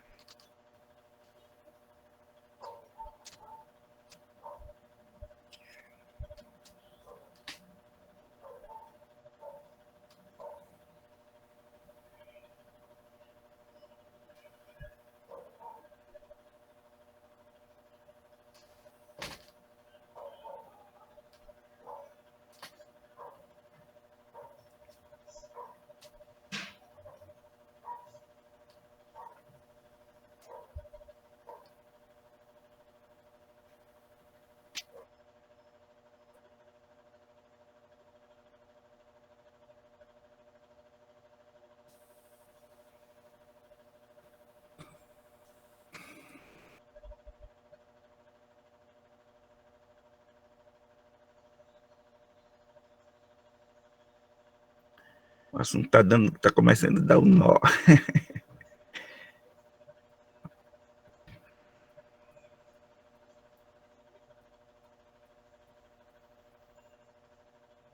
Tem que estudar mais um pouco. Esse assunto tá dando nó na cabeça. Deixa eu ver aqui assim. Teorema da. Tem certeza que é nó? Cadê? Deixa eu ver. O carro. A mulher saiu, foi. Tá dando nó, né? Mas dá mesmo. Dá mesmo. Indução eu tenho Stiefel, lembrança. o nome do cara. Stiefel, teorema de Stiefel do binômio de Newton. Acho que deve ser. Acho que eu tô adiantando demais. Tá. Teorema das linhas. Agora eu lembrei o que você chama de teorema das linhas. Aí eu não quero misturar as coisas não, porque eu não sei se eu tô lendo uma coisa... Vai falar que a soma dos elementos da linha de um binômio de Newton é o quadrado, né, do número da linha. Não é o teorema da indução, não. É o teorema de Stiefel, beleza. Né? É um dos teoremas de Stiefel, eu acredito. Certo. Não. Esse resultado que a gente demonstrou agora, ele diz que a soma dos ímpares dá sempre a quantidade de parcelas ao quadrado, né? Então, você soma dois números ímpares, 1 e o 3, 1 mais 3, isso dá justamente 2 ao quadrado. Se você soma 1 mais 3 mais 5, dá 3 ao quadrado. 1 mais 3 mais 5 mais 7 vai dar o 4 ao quadrado, e assim por diante, né? O legal se o cara fosse de tomar cerveja, Ah, mas a cor do Guaraná é diferente da cor da cerveja, né? Dá para perceber que não é. Mas se o cara fosse de tomar cerveja durante a aula, podia dizer que estava tomando Guaraná, né?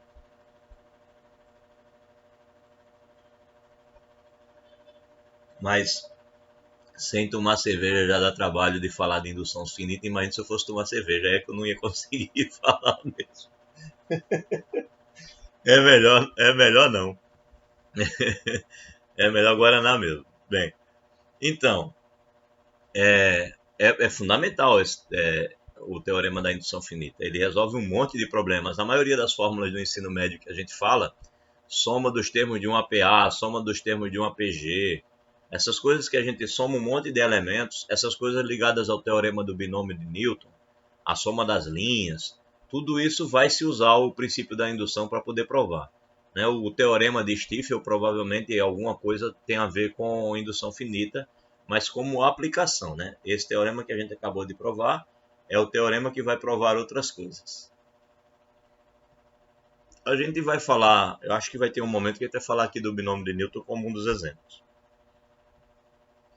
Bem, então tá aí um exemplo, mas vamos ver outros também, né? Vamos ver esse daqui.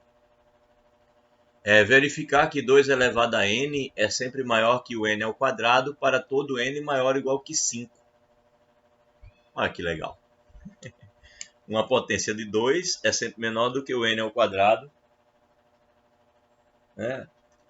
Para n maior ou igual do que 5. Legal, né? Não é verdade para n menor do que 5, mas é verdade do 5 em diante. Como é que a gente prova isso? Assim. Vamos lá. Bem, a afirmação P de n diz que o 2 elevado a n é maior do que n ao quadrado. E aí ele está dizendo que é para n maior ou igual do que 5, você vai verificar do 5 em diante. Aí vem a curiosidade, né? O que acontece antes do 5? O que acontece antes do 5 é, se você pegar 2 elevado a 1, isso não é maior do que 1 ao quadrado. Né? Não é. Está errado. Aí você pega 2 elevado ao quadrado, isso não é maior do que 2 ao quadrado. Né? 2 ao quadrado não é maior do que 2 ao quadrado. Está errado também. Aí você pega 2 à terceira, não é maior do que 3 ao quadrado. Não é maior do que 3 ao quadrado. Deu errado também.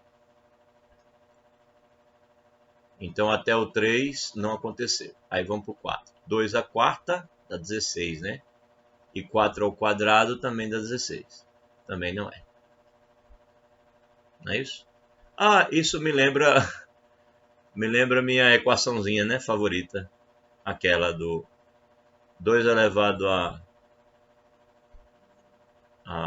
x é igual a x ao quadrado, né? Elevado a x igual a x ao quadrado. Resolva em R 2 elevado a x igual a x ao quadrado. Minha equaçãozinha.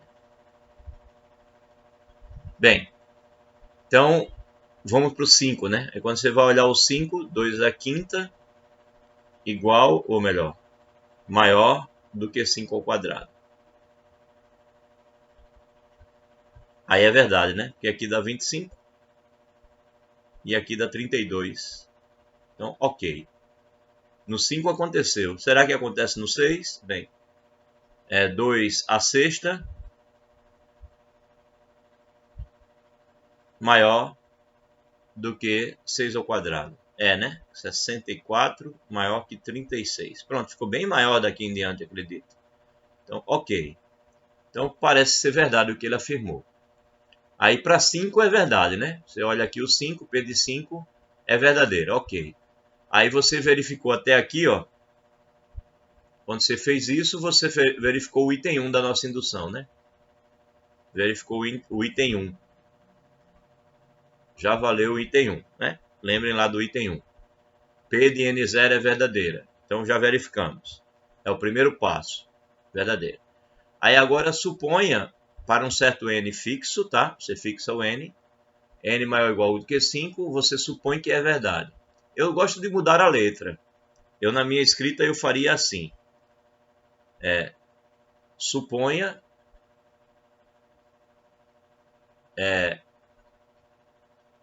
K maior ou igual que 5 e 2 elevado a K maior ou igual que K, não é isso? K elevado ao quadrado. Pronto.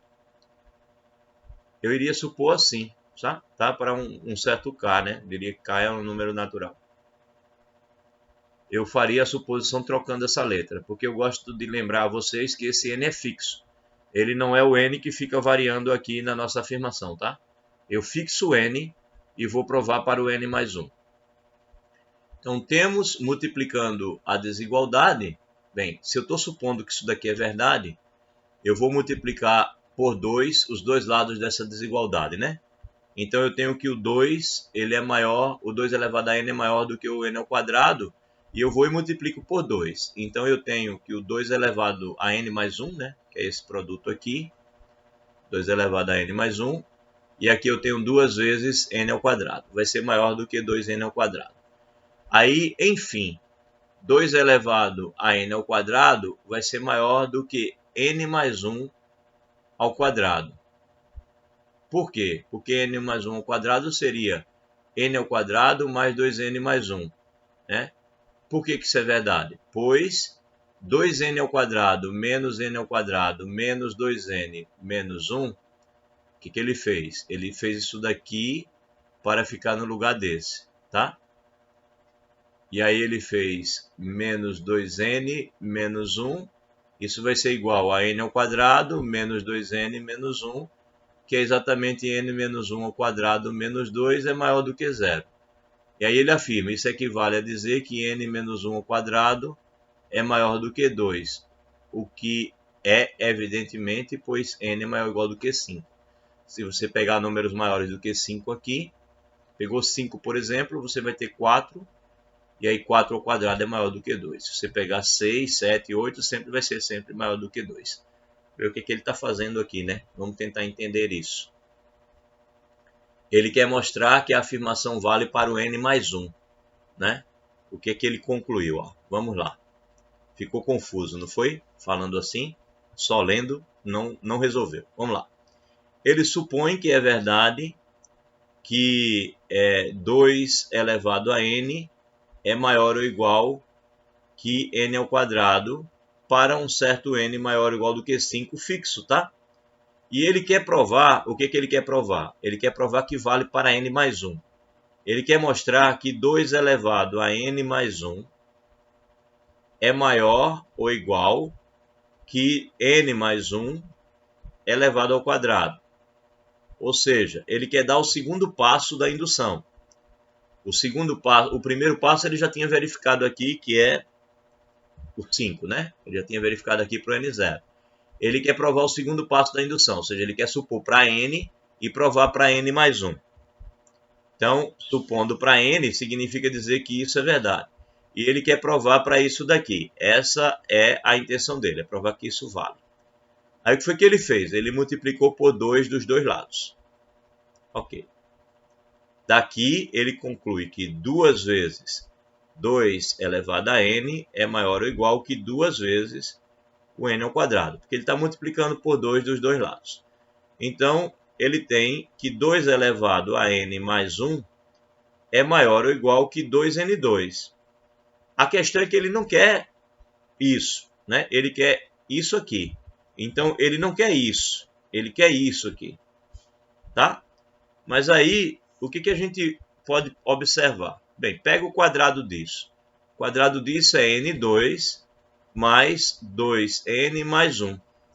Então, o que ele quer é mostrar que esse cara daqui é maior que esse. Porque se ele conseguir mostrar que esse é maior ou igual, pelo menos, que n mais 1 ao quadrado, acabou o problema, né? Ele tem essa desigualdade. Então, se ele provar essa desigualdade, ele tem essa que ele quer. Aí, o que ele começa a fazer?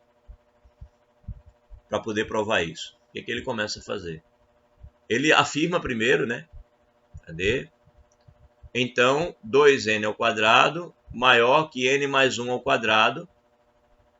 que é igual a isso. Aí ele primeiro afirmou, né? Ele quer provar isso aqui. Ele quer provar que o 2n ao quadrado é maior do que o n mais 1 ao quadrado. Aí ele afirma, 2n ao quadrado é maior do que o n mais 1 ao quadrado, que é isso, né? Aí ele diz aqui, pois, por que isso é verdade? Ele diz que isso é verdade pelo seguinte, pois, bem, vamos trazer para cá, né? Deixa eu levar para lá. Por que é verdade? Eu acho que eu vou ter que copiar mesmo. 2n2 menos n2 menos 2n. Deixa eu anotar aqui. 2n2 menos n2 menos 2n. Ele diz que é verdade por isso. 2n2 menos n2 menos 2n menos 1. Menos 1. É igual a n2 menos 2n menos 1. É igual a n2 menos 2n menos 1. n2 menos 2n menos 1, que é igual a n menos 1 ao quadrado menos 2. Que é igual a n menos 1 ao quadrado menos 2. E ele afirma que isso tudo é maior do que zero. Então ele diz que isso daqui é verdade porque acontece isso.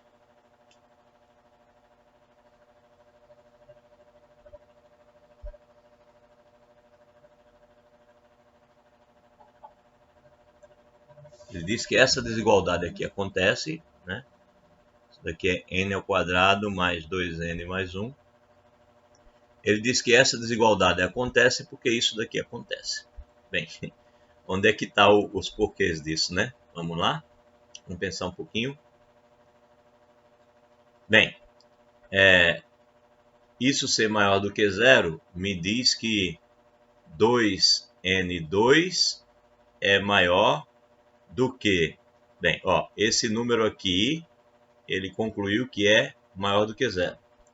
Significa dizer que eu posso passar todo mundo para o outro lado. Então, significa dizer que 2n2 é maior do que n2, 2n mais 1. Então, de fato, se isso daqui é maior do que zero, então essa desigualdade aqui acontece. Certo? Que é o que ele quer provar. Mas por que isso daqui é maior do que zero? Ora, você tem 2n2, que é um número positivo. Aí você está tirando um número positivo que é menor do que o dobro dele, né? 2n2 menos n2, isso daqui é um número positivo. Então, até aqui, tudo bem. Aí você tem que isso daqui é um número positivo, né? Isso aqui é um número positivo. Aí você tem menos 2n menos 1. Quando você chega nessa expressão, né, que é isso daqui é exatamente o quadrado do primeiro. Opa, aqui é mais 1, né? Ah, porque ele tirou o menos 2 aqui. Isso daqui é um quadrado, perdão, é um quadrado menos 2. Isso daqui consegue ser escrito como esse quadrado aqui do primeiro, menos 2n mais 1, né? Isso é um quadrado, e depois menos 2. Então, isso daqui, essa expressão, que ele quer mostrar que é maior do que zero, se resume a isso. Se resume a n menos 1 ao quadrado menos 2. Como nós estamos trabalhando com n maior ou igual do que 5, basta verificar se isso é positivo ou não. A questão é que quando você coloca 5 aqui, você tem 4. 4 ao quadrado dá 16, menos 2 vai dar positivo. Se você colocar 6, vai dar um número ainda maior, menos 2 vai continuar dando positivo. Então, de fato, isso daqui é positivo. E aí, se isso é positivo, você tem que o 2n2 é maior do que o n2 mais 2n mais 1. Então, ele de fato mostrou que o 2n2 era maior do que o n mais 1 ao quadrado. Ele mostrou. Tá provado. Porque ele tirou do bolso aquela expressão horrível e mostrou que aquilo era maior do que zero. É uma demonstração? É. Mas é uma demonstração pouco natural, né? Você não teria tido essa ideia facilmente. Acho que vocês até entendem que está provado. Mas parem para pensar se vocês teriam tido a mesma ideia, né? Então, até aqui foi bem natural. Ele verificou primeiro Né? Até onde que foi natural? Vamos ver. Ele verificou primeiro que 2 à quinta era maior do que 5 ao quadrado. Ok, a primeira parte foi fácil.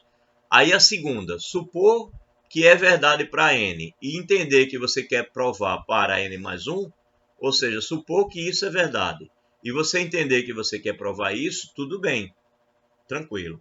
Aí você sabe que para provar isso, você chegou a essa conclusão quando multiplicou por 2 dos dois lados. Aqui tudo bem.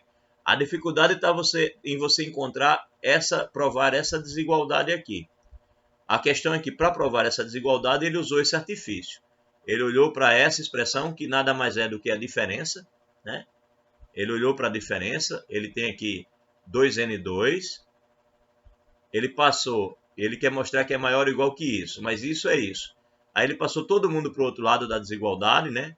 Menos n2 menos 2n mais 1, e aí ele viu que isso tem que ser maior ou igual que zero.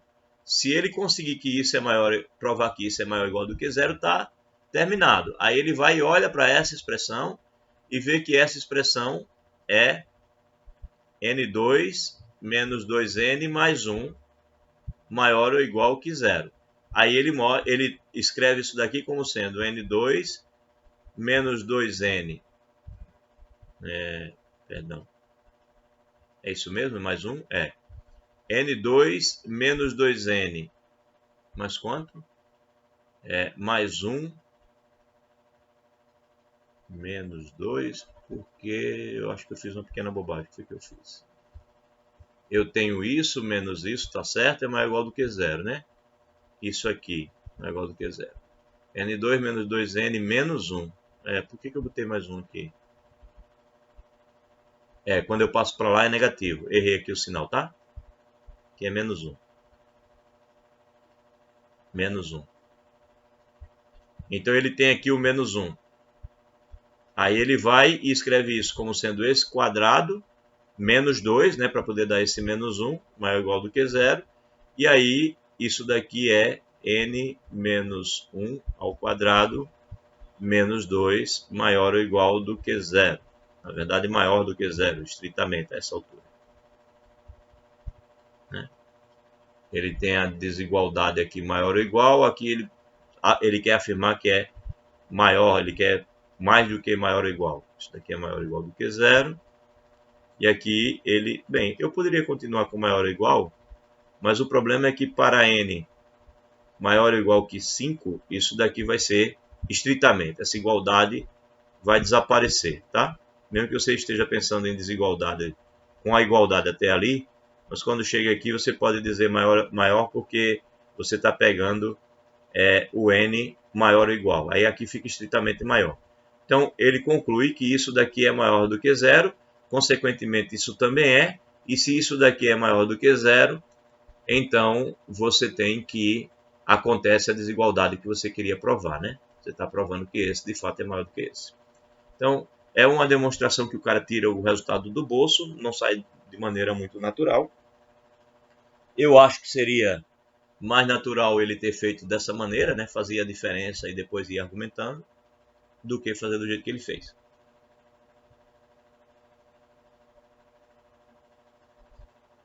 Vamos repensar essa questão só um pouquinho? Então, se a gente tivesse feito de maneira mais natural, vamos lá. Vamos apagar, né? E fazer como eu acho que seria natural para pensar essa questão. E, professor, no caso, ele só vale se for maior do que 5 aí na teoria dele, né? Isso, a afirmação que ele fez foi para maior do que 5, tá? Menores do que 5 não vale. Então, vamos pensar de maneira mais natural essa questão, né? Pelo menos no meu ponto de vista.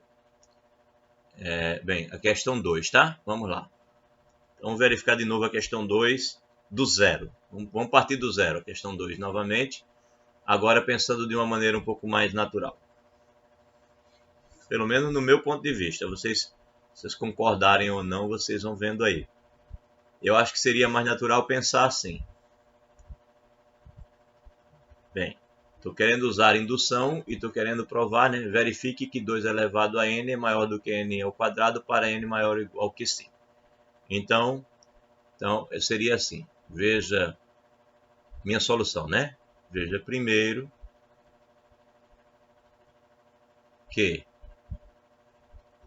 1, né? 1. 2 à quinta, que é igual a 32. Isso é maior do que 25, que é igual a 5 ao quadrado. Pronto. Então, o primeiro item está verificado. Então, agora seria assim. Suponha agora que... Aí agora você vai supor que 2 elevado a k, ele é maior do que k ao quadrado para um certo k inteiro, k maior ou igual que 5, né? Que é o que eu quero provar. É a minha afirmação, só que eu quero provar para todo natural, eu suponho para o certo k. Queremos provar o quê? Queremos provar que 2 elevado a k mais 1 é maior do que k mais 1 ao quadrado. Ou seja, estou supondo para um certo k e quero provar para k mais 1. É isso que eu quero fazer. Ok.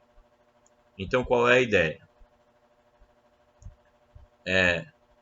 Façamos assim. Ó. Tenho essa desigualdade e eu multiplico por 2. Então, 2 vezes 2 elevado a k maior do que 2 vezes o k ao quadrado. Né? Posso fazer porque eu estou supondo que isso é verdade. Então, eu posso multiplicar por 2 dos dois lados. Qual é a minha intenção? É fazer aparecer o 2 elevado a k mais 1 aqui. Então, portanto, 2 elevado a k mais 1 é maior do que 2k ao quadrado. Então, isso eu obtenho facilmente da hipótese multiplicando por 2 dos dois lados. Aí eu já tenho esse lado. Preciso mostrar esse, né? Preciso mostrar que isso é maior do que isso e não maior do que isso daqui. Então, o que eu quero mostrar? Queremos mostrar então que esse cara, 2k ao quadrado, ele de fato é maior do que esse daqui, do que k mais 1 ao quadrado. Então, o que queremos mostrar é isso aí. Porque se a gente mostrar isso daí, né, se esse cara é maior do que o k mais 1 ao quadrado, então eu vou ter que 2 elevado a k mais 1 é maior do que o k mais 1 ao quadrado, né? Que eu vou ter isso daqui maior do que o k mais 1 ao quadrado. Então, o que eu quero mostrar agora é isso. Se eu mostrar isso, eu tenho terminado o meu problema, né? Ora, mas isso daqui é a mesma coisa que mostrar isso daqui, mostrar isso é a mesma coisa que mostrar que 2k ao quadrado é maior do que k ao quadrado mais 2k mais 1, né? Que é o desenvolvimento desse quadrado aqui. Aí, mostrar isso é a mesma coisa que mostrar que isso é menos k ao quadrado menos 2k menos 1. Isso daqui é maior do que zero. Se eu mostrar que isso é maior do que zero, para k maior ou igual que 5, eu terei mostrado o que eu quero. Certo? Aí o que ele fez? Qual foi a manobra que ele fez? A manobra que ele fez foi observar que isso daqui é a mesma coisa que 2k ao quadrado menos k ao quadrado é a mesma coisa que k ao quadrado menos 2k menos 1. Maior do que zero. É isso que eu quero mostrar. né? Porque 2k quadrado menos k quadrado dá k quadrado. Ok. Aí ele vai e inventa um k ao quadrado menos 2k mais 1. Ele inventa um quadrado perfeito aqui que não tem, né? Ele coloca esse mais 1. Mas aí se eu colocar só o menos 1 aqui, não vai dar, não vai ficar certo. Então eu tenho que colocar menos 2. Né? Quando eu coloco o menos 2 fica claro, né? Porque é mais 1 menos 2. Então dá menos 1. Então eu tenho que isso é k, bem, deixa eu já escrever o quadrado, né? Isso é k menos 1 ao quadrado menos 2 maior que zero. Isso para k maior ou igual que 5.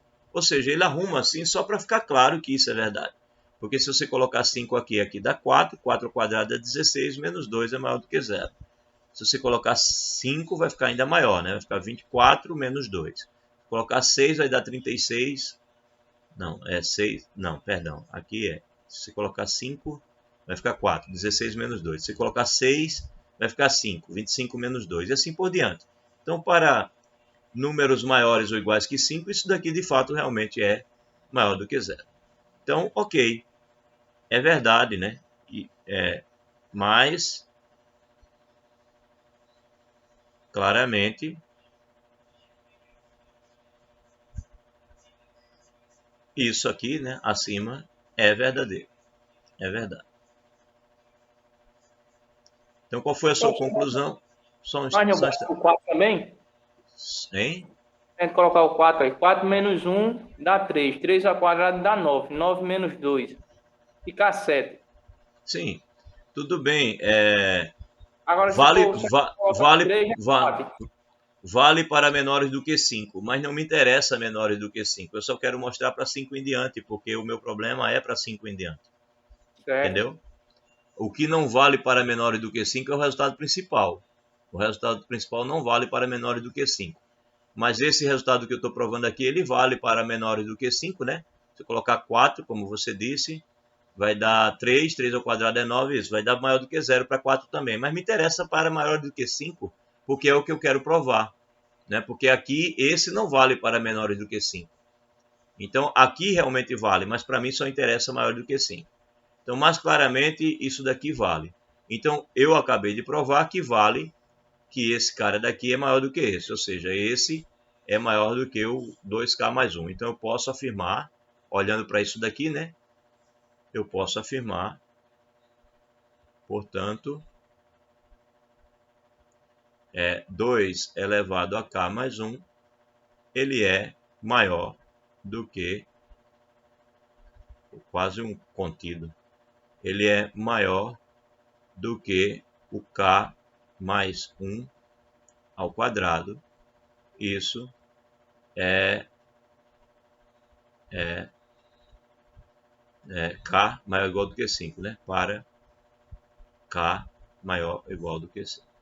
Então, aí acabamos de terminar o segundo item, né? O primeiro item se verifica e o segundo item, eu vou chamar logo de 2 aqui, para ficar claro que eu estou usando a indução. Então, veja primeiro, acho que eu vou colocar o 1 aqui, né? Para ficar certinho, ficar mais coerente. Então, aqui seria o meu passo 1 da indução e aqui é o meu passo 2. Então, veja primeiro isso, é verdade, e 2, veja isso. Então, provado 1 e 2, aí você afirma, pelo princípio da indução matemática, pelo princípio da indução matemática,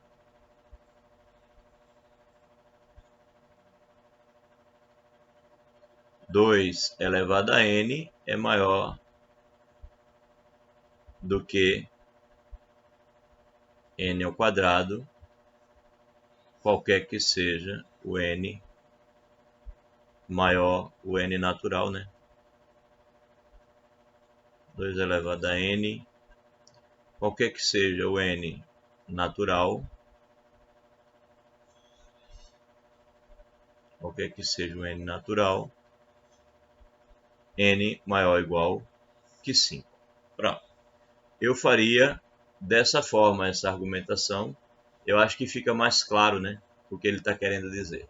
Mas aqui ele afirmou, né, disse isso vai ser maior do que isso, pois aí ele sai passando lá para o outro lado, tem que ser maior do que 0. E isso é verdade, pois o n maior ou igual do que 5. Eu organizaria as minhas contas assim. É a mesma ideia, tá? Não estou dizendo que a ideia seja diferente, não. Só estou dando um exemplo de como a gente organizar as contas, né? Organizar a escrita da demonstração por meio da indução, tá? Bem, deixa eu só ver o quanto temos para fazer e o quanto temos de tempo. Tem só uma atividade proposta. Depois, deixa eu então comentar o exemplo 3 e a gente conclui. O exemplo 3 diz o seguinte: uma progressão geométrica com o primeiro termo A1 e razão Q, que é diferente de 0 e que é diferente de 1, né, como sempre é nas progressões geométricas, é uma sequência numérica dada dessa forma. O AN mais 1, ele é o AN vezes o Q, se o N é maior ou igual do que 1. Ele está só definindo uma progressão geométrica aqui para você. Aí, por indução sobre N, verifiquemos a seguinte relação. Ele quer que a gente use a indução para mostrar que o AN ele é igual ao A1 vezes o Q elevado a N menos 1, N maior ou igual do que 1, e B, mostrar que a soma dos N primeiro termos de uma PG é dado por essa forma. Bem, em particular, vale que a soma de potências, né, é dado assim para N maior ou igual do que 1 e X diferente de 1. Aí ele diz aqui, a expressão dada vale para N igual a 1. Então ele verifica primeiro, né, aqui, se vale para N igual a 1.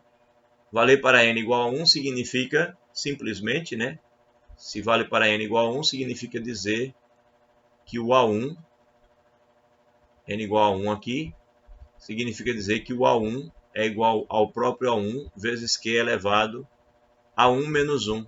Ou seja, A1 é igual a A1 vezes Q elevado a 0. Ok. Então, como diz ele aqui, a expressão vale para N igual a 1, porque você vai ter Q elevado a 0 igual a 1. Aí, supondo N maior ou igual do que 1, então aqui ele está indo para o segundo passo da indução, né? Até aqui foi o primeiro, foi verificado. Agora ele supõe que é verdade para N maior ou igual que 1, e ele vai tentar provar que vale para o N mais 1. Então ele diz que o AN mais 1, né, o que vai ser o AN mais 1, ele vai ser o AN vezes Q, o AN vezes Q, que é, quem é o AN, né? O AN, pela definição que foi dada aqui, o AN é o A1 vezes o Q elevado a N mais 1. Se você considerar aqui e tirar o 1, né, você vai ter o A1 vezes o Q elevado a N menos 1, usando a própria definição.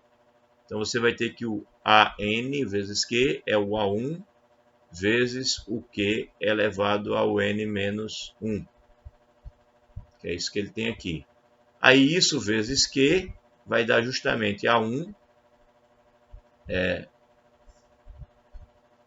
vai dar justamente A1 vezes o Q elevado ao N, né?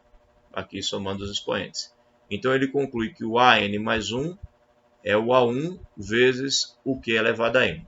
O AN mais 1 é o A1 vezes o Q elevado a N. Que é exatamente a fórmula que ele quer provar, sendo para o N mais 1, né? Porque esse Q elevado a N pode ser visto como Q elevado a N mais 1 menos 1, né? Ele provou que o AN mais 1 se escreve como A1 vezes o Q elevado ao N mais 1, aqui, menos 1. Né? Então, de fato, ele provou que a fórmula vale para N mais 1. Então, ele deu o segundo passo da indução, está verificado a letra A. Bem, a letra B. Ele quer mostrar que essa soma dá essa fórmula. Aí ele diz, para a soma dos termos da PG, começamos observando o quê? Multiplicando por quê? A soma vem que... Bem, você tem essa soma, aí você multiplica essa soma toda por quê? Você tem a soma A1 mais A2, aí o A2, ele escreveu só A2 mesmo, né? A1 mais A2, etc., mais AN, ele quer provar que isso é igual a... Isso é igual a A1 vezes 1 menos Q elevado a N sobre 1 menos Q.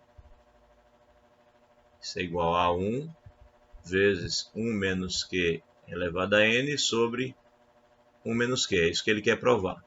E aí, qual é o primeiro passo que ele dá? Ele diz que você pegue essa soma e multiplique por Q.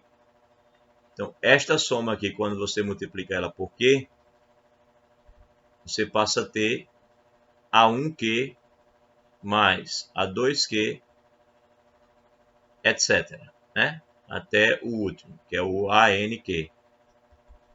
Quando você faz isso, o que você tem, na verdade, é o A1Q é o A2. O A2Q é o A3. E assim por diante. O ANQ é o AN mais 1. Né? Seria o próximo termo. Então, ele manda que você multiplique aqui pelo Q e você tem isso daqui. Só que quando você tem isso daqui, você pode subtrair a anterior, né? Você tem esta soma sem multiplicar e você subtrai. A subtração que ele faz quem é mesmo? É o SN menos o SNQ, ou seja, ele faz a soma essa daqui menos essa. Então, ele passa a ter A1 mais A2, etc., até o AN, menos A2 mais A3 mais etc. até o AN mais 1. E aí o que dá essa diferença? Ora, vai cancelar o A2 até o AN, né? Vai desaparecer A2, A3 até o AN. Então no final vai ficar só o A1 menos o AN mais 1, né? Vai ficar só o primeiro e o último. Vai ficar só o primeiro e o último. O A1 menos o AN mais 1. O AN mais 1 é justamente o AN vezes o Q. É o que vai ficar aqui, essa diferença. Né? Então, ou seja, o que significa dizer que SN vezes 1 menos Q, você coloca o SN em evidência, né? E você tem aqui nessa diferença, é o SN menos SN menos o SN vezes Q, né? Essa diferença aqui. Deu como resposta A1 menos o AN mais 1, que é justamente o AN vezes o Q. Né? Ele chega nessa conclusão. Ele vai e coloca o Q, o SN aqui em evidência, aí ele tem SN que multiplica 1 menos Q, isso é igual a 1 menos AN vezes Q. Né? E aí ele chega nessa formulinha aqui. Né? Ele passa 1 menos Q para dividir e coloca o Q em evidência. Vamos ver. Ele chega a essa conclusão, que isso é essa igualdade, onde o SN vai ser o A1 menos o AN menos Q, que é o que tem aqui, e passo 1 menos Q para dividir. Certo? E por que essa igualdade acontece? Bem, aqui você coloca o... é porque o AN vezes Q... Como é que eu posso ver isso? Eu posso ver isso como A1 vezes Q elevado a N, né? A1 vezes Q elevado a N. O AN vezes Q é o A1 vezes Q elevado a N. Então, o que eu tenho aqui é que A1 menos ANQ sobre 1 menos Q, que é essa parte, isso é igual ao A1 menos A1 vezes Q elevado a N. Opa, elevado a N mesmo? Não. aqui eu vou ter A1 vezes 1 e A1 vezes Q. Bem, se esse cara daqui se transformou em AN, eu tenho então que o A1 vezes Q elevado a N, ele é igual ao AN, aqui, né? A1 vezes Q elevado a N, ele é igual a N vezes Q, tá? Essa igualdade aqui é verdadeira, então por isso que eu posso colocar o A1 aqui em evidência, e o A1 vezes o 1 é o próprio A1, e o A1 vezes o Q elevado a N é o AN vezes Q, e embaixo continua do mesmo jeito. Ou seja, se você distribuir esse A1 vezes esse e vezes esse, vai dar isso, isso. Okay? Por isso que essa igualdade é verdade. Aí ele chega na fórmula que ele queria. Tá bom? Então, na realidade, fizemos um rascunho para melhor perceber a fórmula da soma. Ainda é necessário usar a prova final por indução, né? Então, o que ele fez aqui foi verificar que a fórmula era verdadeira. Mas para provar que vale para a indução, então ele precisa mostrar que a fórmula vale para 1.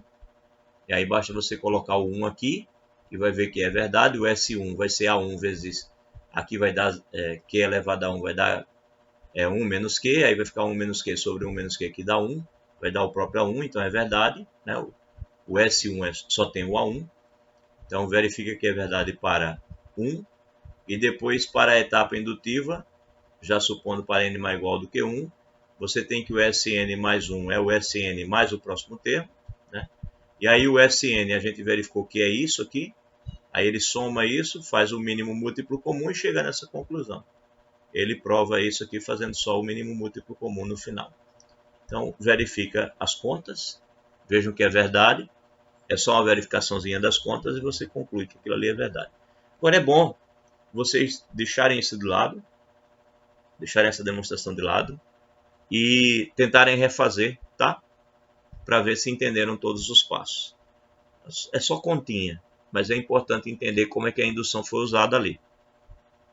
Bem, chegamos a passar do tempo, quase 10 minutos. Por hoje é só, tá, pessoal? Alguma pergunta? Deixa eu parar a gravação para deixar para o pessoal sem as perguntas finais.